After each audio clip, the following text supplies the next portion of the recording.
Hello everyone, आप देख रहे हैं गर्ली सीजर्स और मैं हूं आपके साथ नम्रता। आज की इस वीडियो में मैं आपको बताऊंगी कि किस तरीके से आप अपने फैब्रिक के अकॉर्डिंग सही नीडल यानी सुई का चुनाव कर सकते हैं।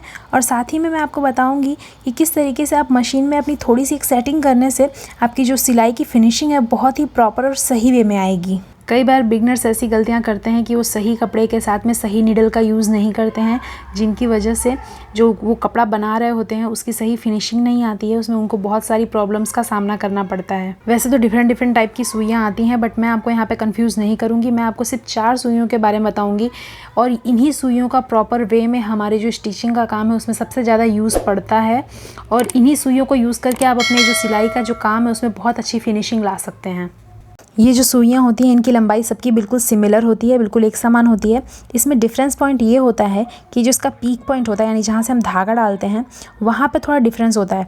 ये होता है कि कोई थोड़ी चौड़ी होगी, कोई थोड़ी कम चौड़ी होगी, कोई मीडियम होगी, कोई एकदम ही बारीक होगी। बस इतना सा ही इसमें डिफरेंस आपको देखने को मिलेगा। अगर आप किसी सॉफ्ट कपड़े पे काम कर रहे हैं, वो सॉफ्ट कपड़ा कोई भी हो सकता है, जैसे कि net, velvet, muslin, satin, chiffon, hosiery, silk, lining यानी अस्तर का कपड़ा, कोई से भी सॉफ्ट कपड़े के ऊपर इन दोनों सुइयों में से अगर कोई एक भी है तो भी आपका काम हो जाएगा, अगर आप कोई भी सॉफ्ट फैब्रिक का कपड़ा यूज़ कर रहे हैं तो ये वाली जो निडल है वो है 11 नंबर की और ये जो इसके बाजू वाली निडल है वो है 14 नंबर की। इन दोनों में से आप किसी भी निडल का यूज़ करके आप सारे तरीके के सॉफ्ट फैब्रिक वाले कपड़े को ईजिली बना सकते हैं। तो अगर आप किसी भी सॉफ्ट फैब्रिक पर काम कर रहे हैं और आपके पास इन दोनों सुइयों में से कोई भी एक सुई अवेलेबल है तो आप उसका यूज़ कर सकते हैं। इनका जो पीक पॉइंट होता है यानी जो इसका पॉइंटेड पॉइंट होता है वो काफ़ी हद तक सिमिलर होता है, तो आप इन दोनों में से किसी का भी यूज़ बहुत ही आसानी से कर सकते हैं अपने सॉफ्ट फैब्रिक के लिए। अगर आप बिगनर्स हैं तो वैसे तो सॉफ्ट फैब्रिक के ऊपर आप कम ही प्रैक्टिस करें, बट अगर कर रहे हैं तो सुई का विशेष ध्यान रखें। 11 और 14 नंबर में से कोई भी आप एक सुई का यूज़ करें, उससे फिनिशिंग काफ़ी अच्छी आएगी। उसके बाद में आती है मोस्ट कॉमन सुई जिसका यूज़ सबसे ज़्यादा होता है स्टिचिंग में, वो है 16 नंबर की सुई। इसका सबसे ज़्यादा यूज़ होता है स्टिचिंग के अंदर।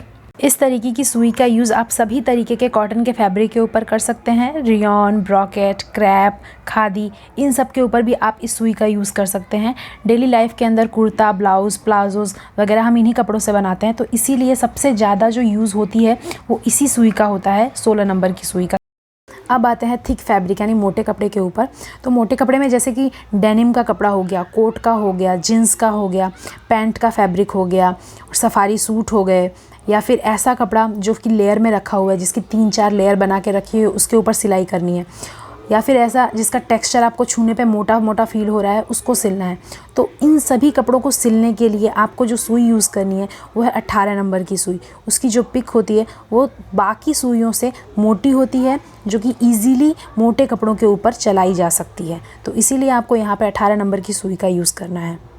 तो ये मोस्ट स्टिचिंग की कॉमन सुइयाँ हैं जिनसे मोस्टली कपड़े बनते हैं सारे, और सभी कपड़े इनमें इतनी जो सुइयाँ होती हैं 11 नंबर से लेकर के 18 नंबर तक की सुइयों के बीच में सारे कपड़े मोस्टली बन जाते हैं। इसके आगे तक की भी सुइयाँ आती हैं लाइक 21 नंबर, 24 नंबर, बट उनका यूज़ स्टिचिंग पर्पस में नहीं होता है। उनके बनते हैं बैग, बनते हैं रैगज़ीन के बैग, बनते हैं लेदर के बैग बनते हैं, और भी बहुत सारी जैसे कार की सीट वगैरह होती है, उन सब को बनाने के लिए उनका यूज़ होता है। बट स्टिचिंग में लाइक नॉर्मल डेली वेयर के कपड़े बनाने के लिए उनका यूज़ नहीं किया जाता ऐसी सुइयों का। तो चलिए मशीन के बारे में समझते हैं। तो ये है मेरी मशीन, ये फुल शटर वाली है और हाफ़ शटर के ऊपर भी सेम मेथड लागू होती है अगर आपकी हाफ़ शटर वाली मशीन है तो। यहाँ पे मैंने 18 नंबर की सुई लगा करके रखी हुई है। तो अगर 18 नंबर की आप सुई लगाते हैं तो आपको ये जो दाब वाला प्रेशर है इसको आपको टाइट रखना है। टाइट इसलिए रखना होता है कि हम कोई भी मोटी चीज़ अगर सिल रहे होते हैं तो नीचे जो हमारी सुई होती है वहाँ पर प्रेशर क्रिएट करना बहुत ज़्यादा ज़रूरी होता है, तभी जो सिलाई होती है हमारे उसमें प्रॉपर फिनिशिंग आती है। इसीलिए अगर आप मोटी चीज़ सिल रहे हो 18 नंबर की सुई के साथ में तो आपको ये जो ऊपर वाला है उसको टाइट रखना है। तो अब मैंने यहाँ पे 11 नंबर की सुई लगाई है, इसका मतलब कि मैं यहाँ पे पतला कपड़ा यूज़ करूँगी, तो इसीलिए मैंने इस प्रेशर को ढीला कर दिया है। तो बिल्कुल इसी मेथड को आपको यूज़ करना है, और इस प्रेशर के ऊपर कोई भी साइन नहीं दिया होता है, तो इसीलिए आप इसको अपने अंदाजे से टाइट और ढीला कर सकते हैं कपड़े के अकॉर्डिंग। अगर कपड़ा मोटा है तो आपको टाइट करना है, अगर कपड़ा पतला आप यूज़ कर रहे हैं तो आपको ढीला छोड़ देना है।